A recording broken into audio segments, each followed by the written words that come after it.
Türk şeirinin sonuncu söz magikanlarından olan Məhəmməd İsmail haqqa qovuşdu.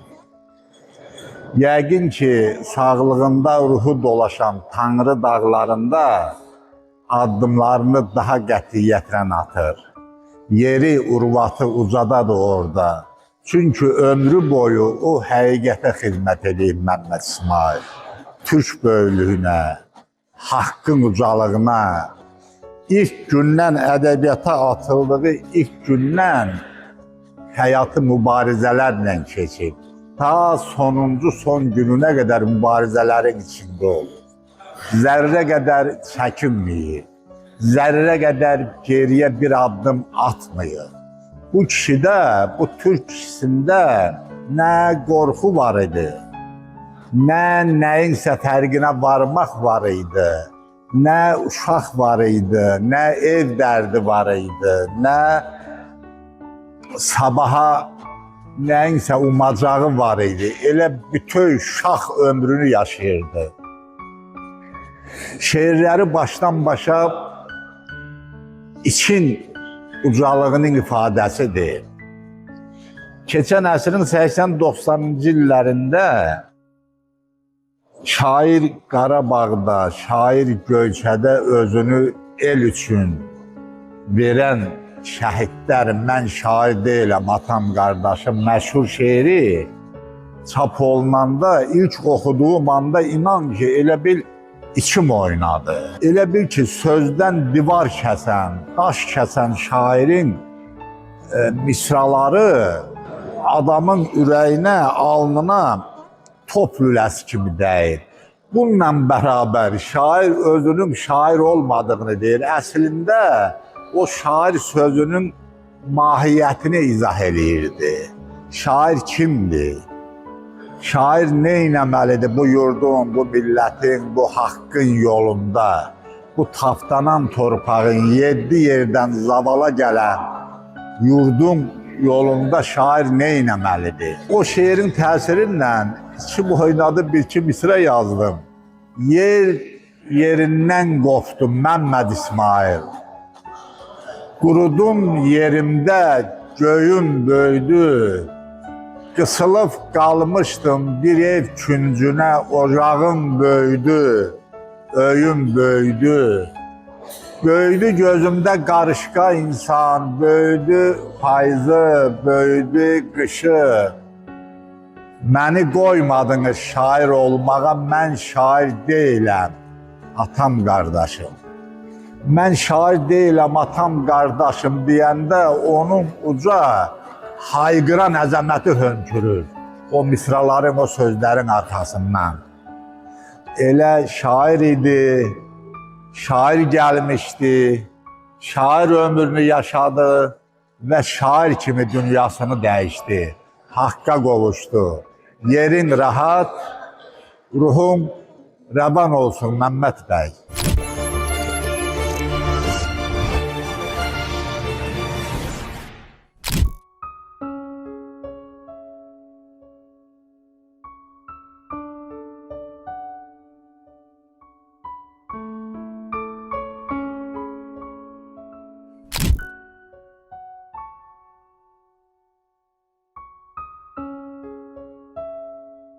Məhəmməd İsmail bütün şeirlərində diridir, canlıdır. Sözü, ruhu yaşayır, qələmi toxunan hər sözdə, hər misrada. Şairin uzun və bitməz ömrü fiziki həyatı başa çatandan sonra başlayır. Harda şairin adı çəkilir, misrası, şeiri dilə gəlirsə, demək orada şair yaşayır. Məhəmməd İsmail poeziyasının heyranları iş və əməl birliyi yaradaraq böyük şairin adını daşıyan ədəbi birlik təsis elədi. Məhəmməd İsmail ədəbi birliyi boy göstərdi adlar, ünvanlar arasından. Bu işdə məclis iştirakçılarının hamısı fəallıq göstərib. İnsaf xatirinə Mikail Bozalın və Ehtiram İlhamın əməyini xüsusi qeyd etməliyik. Çünki İlk təşəbbüskar onlar olur. Məclis Mikail Bozalı Məmməd İsmail Ədəb Birliyinin sədri seçdi. Məmməd İsmail hələ sağlığında olarkən o bizə sözün nə olduğunu öyrətdi. O bizə fikrin nə olduğunu öyrətdi. Məmməd İsmail başdan başa söz adamı idi. Mən tanıdığım yeganə şairlərdən, yəni az şairlərdəndir ki, Azərbaycanlı şairlərdən bir çox dünya dillərinə tərcümə olunubdur. Məmməd İsmail sərhəd Azərbaycanı özlərində gəzdiribdir. Harada Məmməd İsmail adı çəkilibsə, orada Azərbaycan adı çəkilibdir. Allah rəhmət eləsin, dünyasını dəyişdi və biz Tovuzlular olaraq, biz ədəbiyyat adamı olaraq, biz söz adamı olaraq qərara gəldik ki, nə cürsə biz üzərimizə düşən öhdənin öhdəsindən gəlməliyik. Və bunu necə edək qərarına gəlib, çox götür-qoy etdik. Daha çox Ehtiram İlhamla və digər dostlarla biz danışdıq ki, mümkün olsa Məmməd İsmail ədəbin birliyini yaradaq. Və bu gün yığışmamın da səbəbi odur ki, həmin ədəbi birliyi təsis edək və ədəbi cəmiyyət çatdıraq ki, 28 dekabr günündən başlayaraq Məmməd İsmail ədəbi birliyi artıq təsis edilir, fəaliyyət göstərəcək. O ki, qaldı bizim hansı fəaliyyət növlərimiz olacaq, nələrlə məşğul olacaq, bunlar haqqında mütəmadi olaraq cəmiyyət məlumatlandırılacaqdır. Fəaliyyət planımız var, daxili qaydalarımız var. Məmməd İsmail Azərbaycan ədəbi fikir tarixində çox mükəmməl yeri olan şəxsiyyətlərdən biridir. Həm də deyərdim, ictimai-siyasi fikir tarixinin özündə də Məmməd İsmailin dəsti xətti var.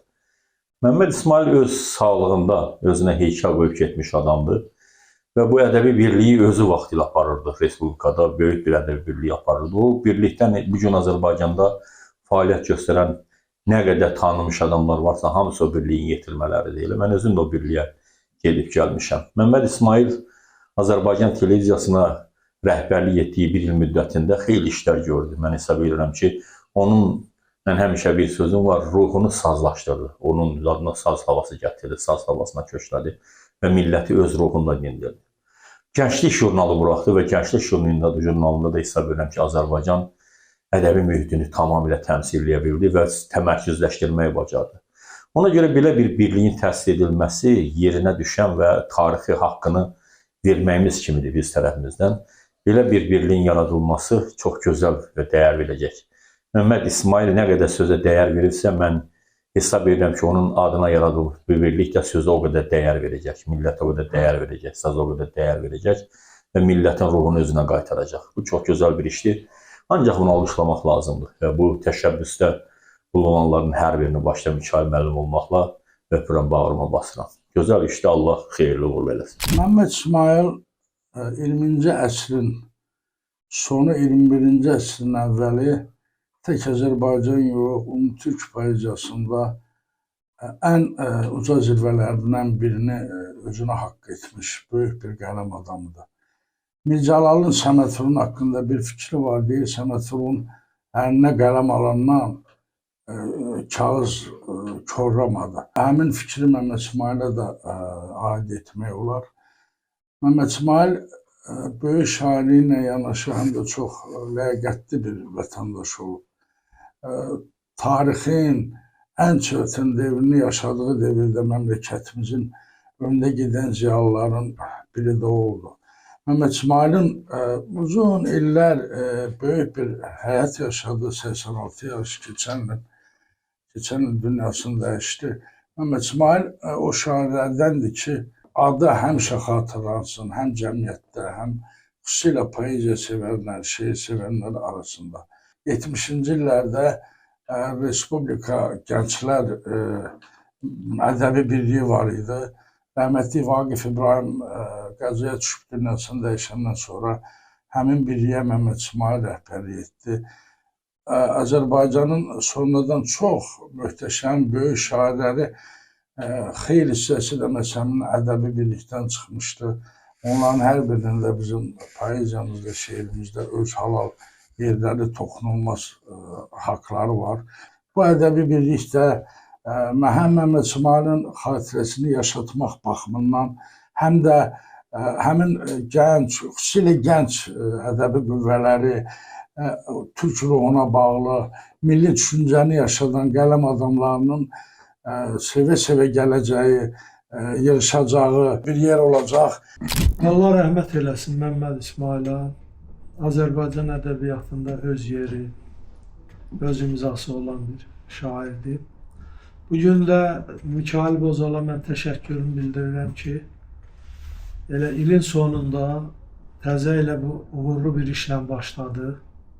Məmməd İsmayıl adına ədəbi birliyin təsis olunmasından. Mən də bu yığıncaqda iştirak eləməyimdən çox məmnunam. Bu Məmməd İsmayıl adına bir sayğıdır, bir xatirəsinə olan böyük hörmətdən doğan bir şeydir. Uğurlu olacaq mən hesab edirəm ki, çünki Məmməd İsmayıl demokratik ruhlu adam idi. Onun fəaliyyəti uzun müddət yaradıcılığı ilə yanaşı, o jurnal yaratmışdı, gənclik jurnalı, gənclərə yaratdığı uğurlu işlər, tutaq ki, onların çap olunma probleminin aradan qaldırılması, eləcə də onun apardığı dərnəyin səsi sorağı hələ indiyə qədər davam edir. Respublika Ədəbi Birliyində yaratdığı ab-hava bu günə qədər də qalmaqdadır. Yəni Məmməd İsmayılın o izi itməməlidir. Hesab edirəm ki, onun ölümündən sonra da onun xatirəsinə düzənlənmiş bu tədbir uğurlu olacaq.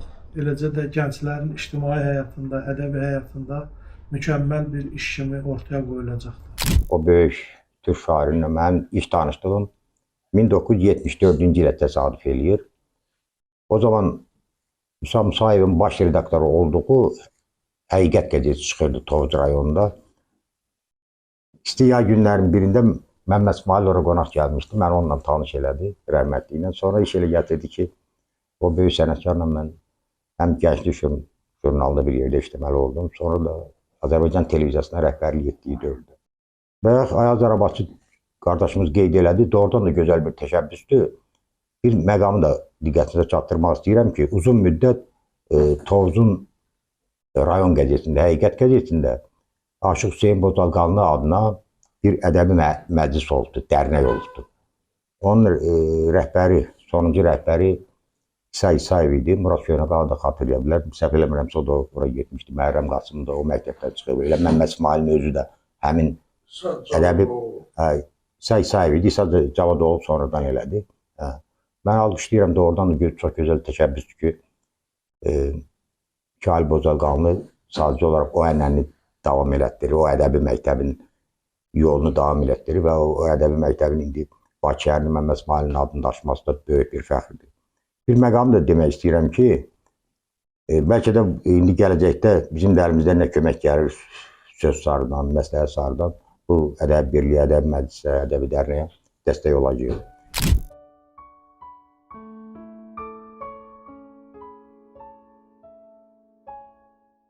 Bu sıra, bu siyahı biraz da böyük ola bilərdi.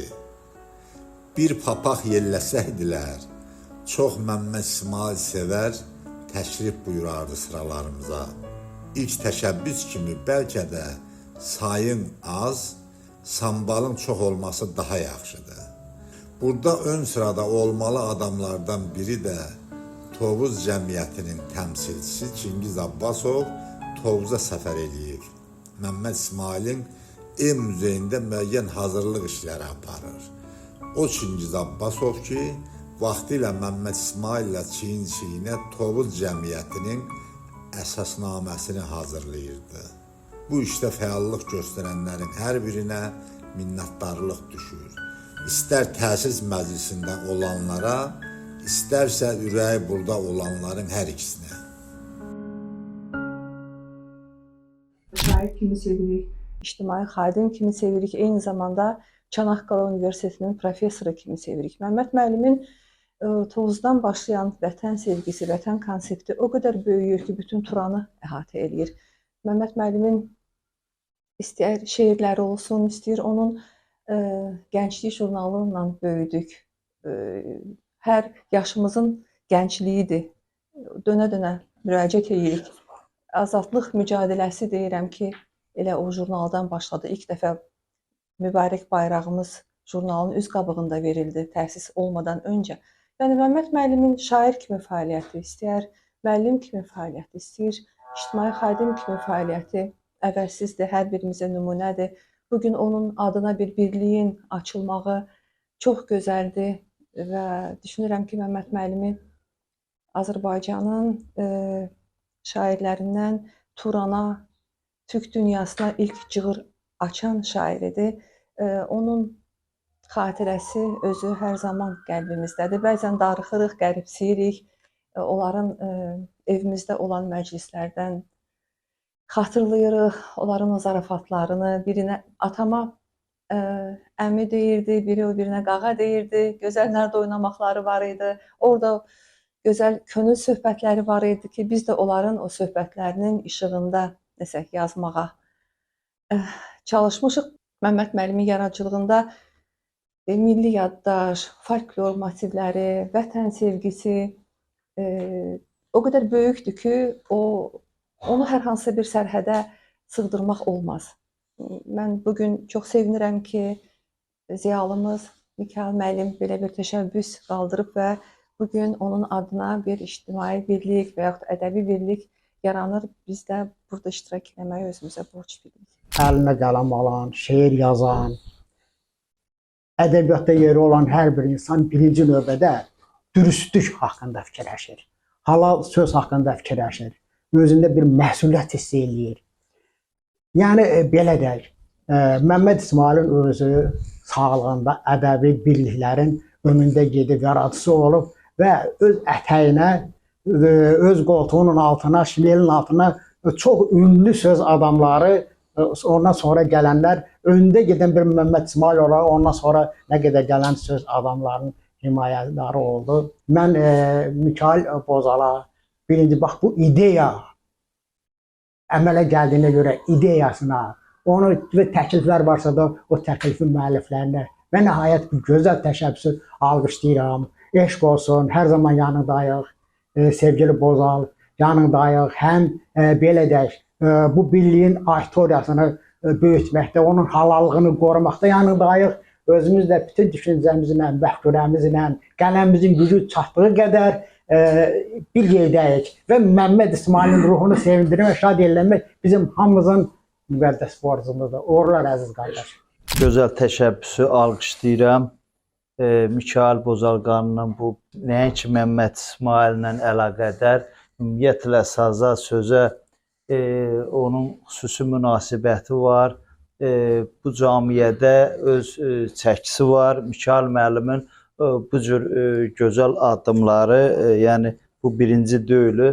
Sadəcə olaraq bugün hardasa bu Mikayıl müəllimin fəaliyyətinin davamı kimi qiymətləndirirəm. Mən də bu təşəbbüsü alqışlayıram. Gənclik jurnalında onun baş redaktor olduğu dövrdə jurnalın tirajı 300 mindən yuxarı idi. Bu 300 min elə belə rəqəm deyil. 300 min rəqəmi onu göstərir ki, burada bir vicdanlı, ləyaqətli və haqqa yaxın bir, bunun başında bir redaktor deməkdir bu, həm də Türk dünyasının sevimli şairi olmaqla yanaşı, həm də Məmməd İsmail böyük bir fenomen idi, şəxsiyyət idi, öz ləyaqətinlə, duruşunla bir abidə idi, bir böyük bir şəxsiyyət abidəsi idi. Ona görə bəzən mənə elə gəlir ki, bütün ədəbi dərnəklər, birliklər, yəni belə sözün bir cürə qarşılanmasın, sanki Məmməd İsmaili görməmək üçün fəaliyyət göstərirlər. Onu gözlərini yumub Məmməd İsmaili faktını inkar eləmək üçün fəaliyyət göstərirlər sanki. Amma mən çox sevinirəm ki, belə vicdanlı qələm sahibləri tərəfindən, qədir bilənlər tərəfindən xalq, el-oba məhəbbətinlə Məmməd İsmail həmişə əhatələnibdir. Heç vaxt xalq sevgisindən onun kəsatlığı olmayıbdır. Biz bugün Mikayıl Bozalın təşəbbüsü ilə Məmməd İsmail işığına yığışmışıq. Allah Məmməd əmiyə rəhmət eləsin. Öz dediyi kimi bir Məmməd İsmail səfər elədi. 100 Məmməd İsmail qaldı Tovuzda. Bunu sübut eləyir ki, doğrudan bu söz yerinə düşür. Tovuzdan biri geçsə də ümumiyyətlə ölkəmizdən də belə deyək, Türk dünyasından biri getsə də bir neçəsi yerində qalır, onu yaşadır. Biz uşaqlıqda Məmməd İsmailin şeirlərlə böyümüşük. Bu gün də bu təşəbbüsü çox bəyənirik. Uğurlu olsun. Əziz dostlar, bugün Məmməd İsmail adına Ədəb Birliyin təşkilatı. Demək, mən də təşəbbüs qrupundayım. Bir ədəbi birlik olacaq, mənim düşüncəmcə. Bu ədəbi birliyin toplaşma bir yeri olmalıdır, bir. Ümumiyyətlə, bu birliyi lokal eləmək lazım deyil. Elə bu birliyin adını eşidən elə bilməsin ki, bu yalnız elə Tovuz Qazax üçündür. Bu birlik tam Azərbaycanda yaradıcılıqla məşğul olan hər bir adama aid olmalıdır. Toplaşma yeri. Yadınızdadırsa Məmməd İsmailin dərnəyinin almanaqları olardı, almanaqlar buraxardılar. Mütəmadi olaraq buraxılırdı. Məsələn, ildə bir dəfə ya iki dəfə belə falan imkan daxilində buraxılırdı. O vaxtda onun dərnəkdə Yasin Nəşriyyatının zalında gedirdi. Yasin Nəşriyyatında da elə çap edirdilər. Təklif edirəm ki, onun yerinə tutaq ki, saat yaradılsın. Saat yaradılmalıdır. Əgər bu ədəbi birlik davamlı şəkildə demək, fəaliyyət göstərmək istəyirsə, saat yaradılmalıdır mütləq. Məmməd İsmail haqq qaşığı idi. Şair kimi də, insan kimi də həqiqətin gözünün içinə dik baxırdı. Ola bilməz ki, haqq nazilə və üzülə. Bugün müqəddəs gündür. Sözün əsl mənasında müqəddəs gündür. Biz ili başa çatdırırıq və bu 2025-ci ilin dekabrın 28-də Məmməd İsmailin adını daşıyacaq bir birliyin yaranması xəbərin Mikail müəllimə çatdıranda mən çox sevindim. Çünki Məmməd İsmaili yaxından tanıyanlardan biri də onunla çiyin-çiyinə işləyənlərdən də biri mənim. Yəqin ki, Azərbaycan radio televiziyasının tarixini bilirsiniz. 99 illik tarixi olan bir təşkilatın dilinin qorunmasında, ədəbi dilinin qorunması 3 istiqamətdə, 3 mərhələdə inkişaf edib. Bunlar xüsusən Ənvər Əlbəylinin dövründə, yəni 56-cı ildə ilk Azərbaycan televiziyası yarananda, ondan sonra rəhmətli Elşad Quliyevin dövründə Azərbaycan ədəbi dilinə daha üstünlük verilmişdi və yadımdadır və Məmməd İsmail 92-ci ildə Azərbaycan televiziyasının sədri təyin olunan kimi bir ay keçməmişdi, 10-15 gündən sonra bir dil komissiyası yaratmışdı. Abdul müəllimi də yadına gələr. O komissiyaya Məmməd Aslanı və Azərbaycan ədəbi dilini bilən bizdə çalışan alimlər, mütəxəssislər vardı və onları dəvət eləmişdi. Hətta onlar işə qəbul olunan jurnalistləri, diktorları və digər sahənin nümayəndələrin şəxsən həmin komissiyadan sonra işə götürürdülər. Məmməd İsmail bizim gəncliyimizin şairi olubdur. Mənim yadıma gəlir, gənclik jurnalı çıxanda biz cavanlar onu necə bir acgözlüklə oxuyurduq. Çünki ona qədər biz belə jurnal görməmişdik, belə bir ədəbiyyat görməmişdik. Məmməd İsmail tək Azərbaycanın yox, bütün Türk dünyasının şairi olubdur. Məmməd İsmail təsadüfi deyil ki, onun şeirləri 50-dən çox dövlətin dilinə tərcümə olunmuşdur. O dövlətlərin ödülünü almışdır. Məmməd İsmail həm bir vətənpərvər şair kimi, vətəndaş kimi, həm bir sənətkar kimi, həm də bir alim kimi dünyada tanınmışdır. O Çanakkale Universitetində işləyəndə mən deyərdim ki, ilk dəfə olaraq Türk dünyasına çıxışı birinci Məmməd İsmaildən gəlmişdir və elə bil ki, Türk dünyasında olan vətəndaşları birləşməyə çağırmışdır və bu Turana bir açılış olmuşdur. Məmməd İsmail hər zaman öz vətənini sevmişdir. Onun şeirlərində bir fəlsəfəlik vardır. Elə bil ki, onun şeirləri qaranlıq bir otaqda bir lampa işıq saçan kimi saçmışdır və gənclər də bundan nümunə götürərək həmişə öz vətənini sevməyə, öz vətəni uğrunda öz canını verməyə belə qurban olmuşdur. Təsadüfi deyil ki, biz müharibədə qələbə çalandan sonra ilk şeirlərdən birini bəs Məmməd İsmail yazdı. Çox sevinirəm ki, Məmməd İsmail bu qələbəni gördü, sonra rəhmətə getdi. O həmişə arzulayırdı bunu. Messengerimə bir səs gəldi, bir SMS gəldi. Baxdım, gördüm yazılıb Məmməd İsmail. çox xoş idi ki, əlbəttə həmin illər bu Facebook üzərindən dostluq əlaqələri yaxşı qurulmuşdu və biz elə Məmməd İsmaillə də Facebook dostu idik. Bunun adını görən kimi əlbəttə, eşidən kimi o qarşılığı tərk elədim, bir sakit yerə çəkildim və açdım. Zəng gəlirdi Məmməd İsmaildən. Açdım. Dedi, Seyran bəy, sizə görün nə göstərəcəm. Canlı yığıb. Deməli, Rumuniyada bunun kitabı dərc olunub. Kitabın da iç səhifəsinin birində mənim Məmməd İsmailin çəkdiyim portreti monitorda böyük şəkildə göstərirlər və mənim də adım yazılıb. Azərbaycan artist Seyran Allahverdi. Dedi, həqiqətən çox qürur verici bir məqam idi. O da xarici dövlətdə, mən də xarici dövlətdə Azərbaycanın belə bir böyük, həqiqətən bu adam nə qədər təpədən dırnağa təvazö idi. Mən o vaxta qədər onunla görüşməmişdim. Heç özünü də görməmişdim. Belə dostluqda ehtiram İlhamın təşəbbüsü ilə mən onun yubileylərin birində portretini çəkmişdim və bu portretin o səviyyəyə gedib çıxıb, o cür səviyyədən təqdim olunması mənə çox iyi gəldi. Adam təpədən dırnağa həqiqətən təvazö idi. Çox mən məmnunam bugünkü gündən. Yəni Məmməd İsmail bizim gəncliyimizin şairidir və onun işığından mənə də müəyyən mənada pay düşüb. Çünki onun təsir etdiyi Gənclik jurnalında mən də vaxtında çap olmuşam. 2 şeirim orada çap olunub.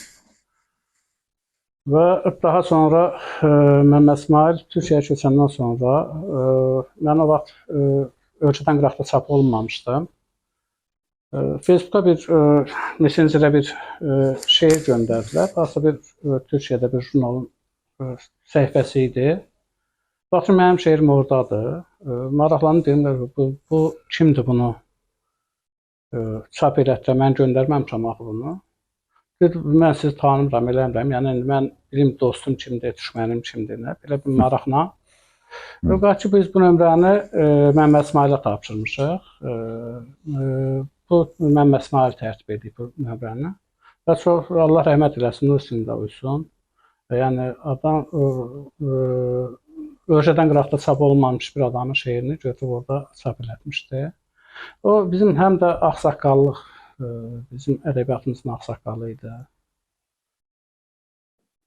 Böyük elm adamı idi, bilik adamı idi. Mən də bu təşəbbüsü alqışlayıram və qürur duyuram ki, onun təşəbbüs qruplasının tərkibindəyəm. Belə bir hadisənin baş verməsi həqiqətən çox sevindiricidir. Mən təbrik edirəm Məmməd İsmail sevənlər və Azərbaycanda poeziyanı sevən, poeziyanı çox duyan adamlar Məmməd İsmailin yaradıcılığına çox böyük qiymət verirlər. Məmməd İsmail təkcə Azərbaycanın deyil. Məmməd İsmail bütün Avropanın şairidir. 50-dən artıq kitabı çıxıb dünyada Məmməd İsmailin. Yəni bu adi şairlərdən deyil və Tovuzdan çıxıb beynəlxalq aləmə çıxan bizim yeganə şairimizdir. Və ona görə də Məmməd İsmailin adına belə bir birliyin yaradılması sevindiricidir. Həddən artıq sevindiricidir. Mən təbrik edirəm bu birliyi yaradanları, ürəkdən onlara nə istəyirlər onu arzulayıram, uğurlar diləyirəm. Məmməd İsmail mənim sevimli şairlərimdəndir. Mən Məmməd İsmail haqqında 3-4 məqalə yazmışam. Və bu məqalələrdə onun səviyyəsini göstərə bilmişəm, çalışmışam və o Azərbaycanda mətbu orqanlarda işləyənlər, poeziya sevənlər tərəfindən yüksək qiymətləndirilib. Məmməd İsmail bəlkə də tərifə heç ehtiyacı olan bir şair deyil. Onun yaradıcılığı qeyri-adidir. Onun nə qədər misraları aforizmə çevrilib. Hələ yaşamağa dəyər biraz da. Hələ yaşamağa dəyər biraz da. Bu Məmməd İsmailin demək misrasıdır ki, o hamı tərəfindən qəbul olunur indi. Onun bir üstünlüyü də var idi ki, o bilirsiniz, bəzən şairlərdə qısançı qısa olur. Bəzi şairlərdə bu olur. Məmməd İsmaildə bu yox idi. Məmməd İsmail gənclərə bacardığı qədər kömək edirdi. o gençlik jurnalı yaratmıştı. O jurnal gençler için idi. Ve ne kadar bizim gençler poeziya alemine, edebiyat alemine geldiler. O Mehmet İsmail'in hesabına oldu. Mehmet İsmail ömrünün son dövrünü kardeş Türkiye'de geçirdi. Ancak o vətən həsrətiyle elə bil yaşayırdı. Bütün poeziyasında, bütün hayatında, makalelerinde, hatta romanlarında görürsen ki o bir yerini alırdı. Hariçte oladan vətənə məhəbbətini, o hisslerini gösterebilirler. Çok pak, temiz hislerden yaşıyor adamlar. Ben uzun müddet hariçte işlemiş adam kimi bunu yaxşı bilirəm. Adam hariçte olanda həmişə bir vətən həsrətini yaşayırım da. Ben arzu edirəm ki, hariçte yaşayan bütün Azərbaycanlılar bu hissi hiç vaxt itirməsinlər. Ben bilirəm onların hamısı bu hissdən yaşayır. Ve Mehmet İsmail de o hissdən yaşadı. Ancak Mehmet İsmail görkemli şəxsiyyət kimi yaşadı. Onun Türkiye'de böyük hürmeti oldu. Profesör oldu. Çanakkale Üniversitesi'nin profesörü. Ve Çanakkale Üniversitesi'nin profesörüydü. Ve o orada işini bitirip kaydında 80 yaşında. Orada büyük bir kitap bıraktılar. 1000 sayfadan artık bir kitap bıraktılar. Mehmet İsmail hakkında yazılmış makalelerden, şiirlerden toplayarak bir müthişem bir kitap bıraktılar. Ve orada benim de makalem var. Diyeyim size. Mehmet İsmail bizim yüzümüzü ağ eleyen bir şairimizdi. Azerbaycan'ın yüzünü ağ eleyen şairlerdendi. Yani böyle meyhar aleme son vaxtlar çıkan şairlerimiz azdı. Mehmet İsmail'le bağlı ebedi birliğin yaranması çok sevindirici haldı. Bunu bütün Azerbaycan ziyalıları, bütün poeziya severler yürekten kabul edecek ve ben de bu yeni il ərəfəsində o birliği yaradanları təbrik edirəm ve onlara can sağlığı arzu edirəm. Mehmet İsmail'de ruh şad olsun.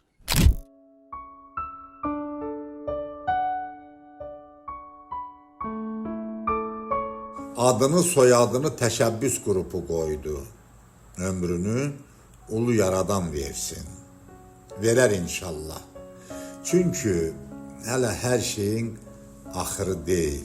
Hələ gün səhərlər çıxır. Günüz göy üzü işıqlı olur. Gecə vaxtında qaranlıq çökür. Təbiətin səhmanı pozulmuyur hələ. Şair demiş, hələ yaşamağa dəyər biraz da.